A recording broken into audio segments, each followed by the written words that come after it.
Hello everyone, welcome to Voice of Commerce YouTube channel. In this video, I am going to discuss an important topic under income tax, that is incidence of tax. What the incidence of tax is? See, incidence of tax is nothing but it is based on the residential status of an individual. The tax will be applicable in the country. So residential status, we have three types of residential status. One is resident and ordinary resident, resident but not ordinary resident, and non-resident. Based on the residential status of an individual, a tax will be applicable. Means a resident and ordinary resident will pay more tax in the country. Not ordinary resident will pay lesser compared to the resident and ordinary resident, and non-resident will pay very less tax in the country, because all cannot be taxed on the same rate and all income cannot be taxed for all three people.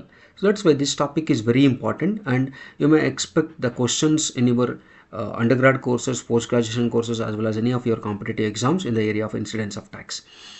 Let us discuss about this topic in detail. So tax is levied on total income of a person. We know that what is his total income in a year, in the financial year. From all heads of income, the tax will be levied on him.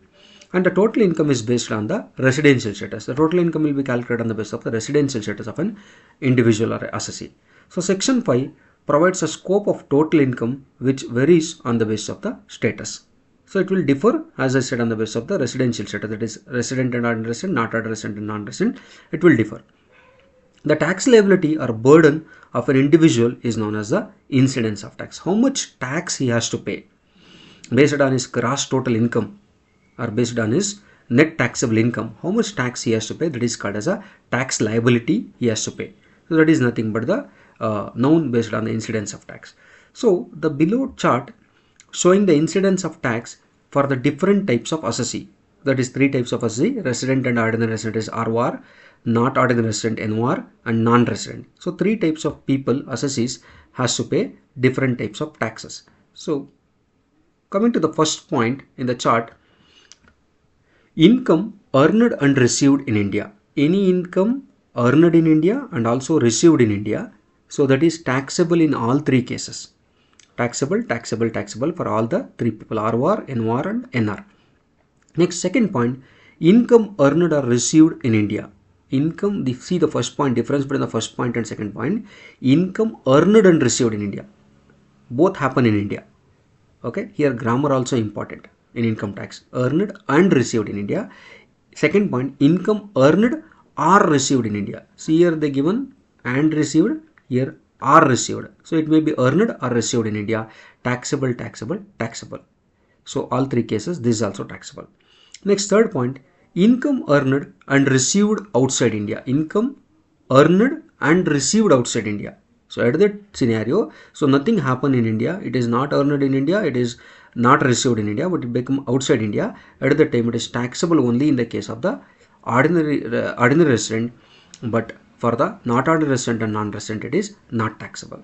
Next, fourth point, agricultural income earned from India. Not taxable, not taxable, not taxable. See, any agricultural income in India is exempt under section 10 as per Income Tax Act also. That is another area of income tax, but it has to be considered. So that is not taxable, or that is exempted in the consideration. Next, foreign agricultural income received in India. Only agricultural income earned in India is exempted, but foreign agricultural income received in India is taxable in all three cases, because agricultural income belongs to India, should be considered. If you earn agricultural income from foreign, so then it is taxable. Next, sixth point, gift from a relative or at the time of marriage or by will is fully tax free. So any gift we received from a relative or at the time of marriage or by the will is fully tax free for all three people. Not taxable, not taxable, not taxable. Next, seventh point, gift received from friend or anyone other than the relative more than ₹50,000 is taxable, taxable, taxable in all three cases. Means in a year you can get the gift of ₹50,000 from a friend or anyone other than a relative. Up to that is exempted, or up to ₹50,000 is exempted or not taxable, but more than that is taxable. Next, eighth point, income earned from a foreign business controlled from India. So foreign business controlled from India, taxable, taxable in the case of resident and ordinary resident, and not at resident it is taxable, and for non-resident it is not taxable. The next point, Income earned from a foreign business but controlled from outside India. Income earned from a foreign business is also foreign and control also going to be done outside India. At that time it is taxable only in the case of ordinary resident, not taxable in the not ordinary resident, and non-resident it is not taxable. And the last point, past untaxed income brought into India during the relevant previous year. Past untaxed income means the income which is not belongs to the current financial year, it is belongs to previous some other financial years. At the time that is not taxable in all three cases. Okay, so this is the table which talks about how the scenario or incidence of tax for all three people has to be taken, which has explained in this 10 points. Okay, sometimes in the examination they may combine the points and they may give a question, so we have to carefully concentrate on the points. That is very important. So for your better understanding, I have taken some theoretical explanations also on this area, on each individual's status. Resident and ordinary resident, that is called as ROR. Okay, so taxable on global income. So most of the cases, who is a resident and ordinary resident, most of the things will be taxable in India because he is a resident of the country during that year. So taxable on global income means all income, whether it accrues or arises in India or outside India, it is going to be taxable. It is fully taxable. The place of receipt or the nature of income is irrelevant to him because he is a resident of the country. He has to pay tax for everything. So example, salary for service rendered in USA is taxable in India. If someone went and give a service in USA, we received the salary, but he is a resident and non-resident of the India, then he has to pay the tax in India. Only what is not taxable to him, any exempted incomes for him, any gift received from a relative, and any gift received from a friend less than 50,000 rupees during the year other than a relative, these things will be exempted from him. So next, resident but not ordinary resident, that is RNOR. So taxable on income that accrues or arises in India. It's accrued or arises in India, that is taxable. Income received in India, any income he received in India, that is also taxable to him. And income from a business controlled from India or a profession set up in India, even if the income is earned outside India. If he control a business from India or a profession set up in India, that is also taxable to him. In this three scenario, it is going to be taxable to him, that is resident but not ordinary resident. All other foreign incomes is not taxable. For example, income from a business in London is taxable in India if the control and management of that business are in India. If a business is in London but control and management is in India, then it is taxable. Okay, this is the second person, that is resident and not ordinary resident. This is the situation. Next, non-resident, the third scenario, non-resident, taxable only on income that accrues or arises in India. Any income accrues. Okay, accrues is nothing but generated or arises in India. Next, income received or deemed to be received in India. Income received in India or deemed to be, assumed to be received in India. The situation occurs at that time, it is going to be taxable. All other foreign incomes is not taxable to him. Example, interest on a foreign bank account is not taxable for a non-resident, but interest on a fixed deposit in an Indian bank is taxable. Okay, like this it is going to be considered for all three people. Okay, important taxable concepts to differentiate. If we want to differentiate all three the situations of the resident and non-resident, not ordinary resident and non-resident, the important taxable concepts to differentiate: income accrued in India. See, income earned in India is always taxable for all three types of residents.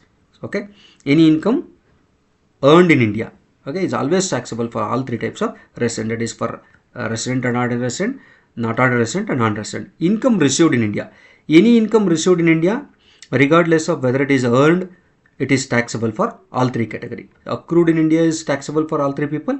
Income received in India is also taxable for all three category. And past untaxed foreign income, this income is not taxable. It's not taxable if it is brought into India in the current previous year. Taxability is based on the year it was earned, and if it was not taxed, then cannot be taxed now.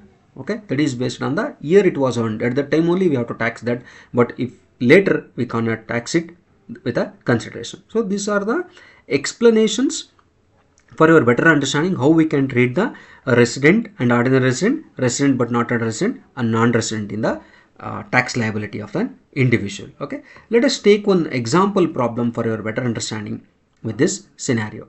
So in this problem, Mr. S furnishes the following details of his income for the assessment year 2025-26. Income accrued in Rome but received in India, 19,000. Interest on UK government security, 1/3 of which received in India, rupees 15,000. Salary received in India for service rendered in Germany, rupees 28,000. Income from agriculture in Bangladesh received and spent there only, rupees 16,000. Income from profession in China received there. The profession was set up in India, rupees 12,000. Income accrued in India but received in France, rupees 14,000. Income earned outside India in preceding years but remitted to India during the previous year, rupees 36,000. Gift in foreign currency from a relative received in India, rupees 10,000. So all these scenarios they given. Compute the total income of Mr. S for the assessment year 2025-26 if he is a resident, not ordinary resident, and non-resident. The three scenarios they are given. Let us see what the situations and how it will be tax liability has to be calculated. So computation of total income of Mr. S for the assessment year 2025-26. The first scenario, income received in India. When the income received in India, it is taxable for all three cases. That is 19,000, 19,000, 19,000 is taxable. Next, interest on UK government securities, 1/3 only received in India. But for the ordinary resident, it is globally taxable as I said earlier. So that is full amount of 15,000 is taxable. But 15,000 1/3, 1/3 is taxable for the not ordinary resident and non-resident. Why? Because only 1/3 is received in India. Salary received in India.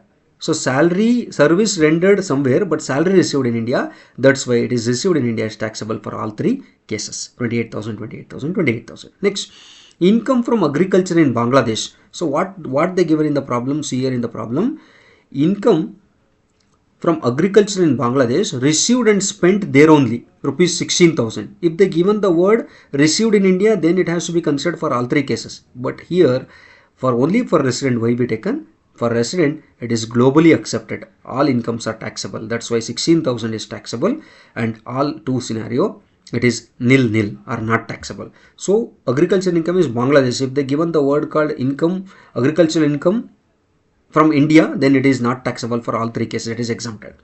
Next, income from profession in China received there, profession set up in India. See, received there, but profession set up in India. That's why taxable in the case of ordinary resident and not ordinary resident, but not taxable in the case of non-resident. Next, income accrued in India.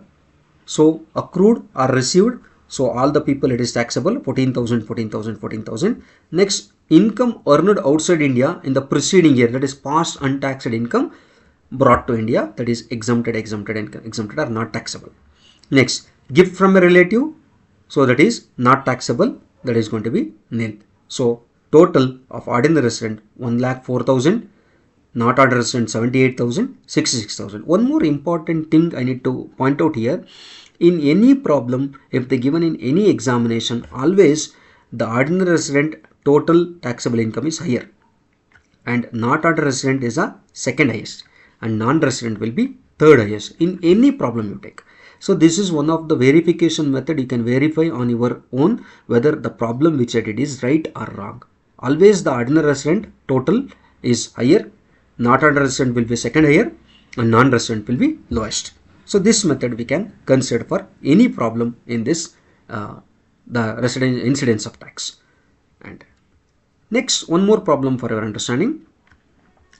Ms. Nirmala earns the following income during the financial year 2024-25. Profits earned from business in Paris, rupees 1,60,000, which is controlled from India, half of the profits being received in India. Next, Pension from former employer in India received in USA rupees 32,000. Income from agriculture in Pakistan and brought to India rupees 40,000. Income from property in UK and received there rupees 32,000. Past untaxed foreign income brought to India during the previous year rupees 40,000. Gift in foreign currency from a relative received in India rupees 80,000. Determine the gross total income of Ms. Nirmala for the assessment year 2025-26 if she is resident, not resident and non-resident. They given a 6 scenario in this problem. Let us see one by one. Computation of gross total income of Ms. Nirmala for the assessment year 25-26. Coming to this, first point, profit earned from business in Paris which is controlled from India, half received in India. See here, controlled from India. When there is a word controlled came, then it is taxable, fully taxable for ordinary resident and not ordinary resident. Okay, but for non-resident, what will happen? Half received in India. What is received in India? Then that has to be taken. That is 1,60,000 into 1 by 2, half 80,000 we have taken. Next, pension earned from India. So pension person who received in other place also, other country, that is the given in the problem is pension received in USA, but where it is generated, the generation is in India because he is a previous employee of India. So 32,000 in all 3 scenario it is taxable. So income from agriculture in Pakistan, what happened in this scenario? So in this problem they given rupees brought to India rupees 40,000. Brought to India is different. Okay, so accrued in India, received in India is different, brought to India is different. That's why it is only taxable in the case of ordinary resident 40,000. Other 2 cases it is nil. Income from property in UK 32,000, global income 32,000 taxable for ordinary resident and not ordinary resident, non-resident it is nil. Past untaxed foreign income, always as I said it is nil. Gift from a relative nil. Total, see in this scenario also gross total income, ordinary resident 2,64,000, not ordinary resident 1,92,000 and non-resident 1,12,000. See always the non-resident will be lower, second lower, and this is the highest. So hope I have cleared the concept of incidence of tax for all of you. Let me discuss some of the multiple choice questions in this area for your better understanding and for your competitive examinations. The first MCQ question, which of the following incomes is taxable for a non-resident in India? The option they given is income from business outside India controlled from India, rental income from a house property situated outside India received in India, past untaxed foreign income brought into India during the previous year, interest on a bank account in USA credited in the USA. So in this 4 options, the correct answer is B, because the rental income from a house property situated outside India but received in India. The received in India, that's why it is taxable. So explanation, a non-resident is only taxable in India on income that accrues or arises in India, or it is received or deemed to be received in India. In this case, the rental income, although from a foreign sources, become a taxable in India because it was received in India. So option A is taxable only for resident and not a resident, and option C is never taxable as it is taxability is based on the year it was earned and not the year it was bought into country. Option D is foreign income accrued and received outside India and is not taxable for non-resident. The next question, Mr. B is a resident but not a resident. He earns a salary of rupees 5 lakh from a service rendered in Mumbai. He also earns interest of rupees 2 lakh from a fixed deposit in USA. How much of his income is taxable in India? So option given is 7 lakh, 5 lakh, 2 lakh, nil. The correct answer is B, 5 lakh. The explanation to this, the scope of total income for a resident but not ordinary resident includes income earned or accrued in India, income received in India, and income from a business controlled in India or a profession set up in India. In this scenario, the salary income of rupees 5 lakh rupees is for service rendered in Mumbai, which means the income accrues in India, therefore it is fully taxable in India. The interest income of rupees 2 lakh rupees is from a foreign fixed deposit and it is not from a business or profession controlled or set up in India. Thus, it is not taxable for resident and not ordinary resident. The total taxable income in India is 5 lakh rupees only. So the next question, Which of the following statement is true regarding the tax liability of a resident and ordinary resident, ROR? Option: foreign income is taxable in India only if it is from foreign business controlled from India. Next, income from a house property in India is exempted from tax. Global income, whether from India or foreign sources, is taxable in India. Past untaxed foreign income is taxable in the year it is remitted to India. So the correct answer is C, that is global income, whether from India or foreign sources, is taxable. So explanation: a resident and ordinary resident has the wide scope of total income. They are liable to pay the tax on their entire global income. It includes all income earned in India and all income earned from sources outside India. The place of accrual, receipt or nature of income is irrelevant for an resident and ordinary resident.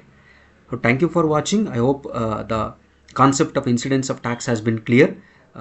Kindly like and subscribe our channel for more videos on this area of tax and any other area of education. Thank you very much. Have a nice day.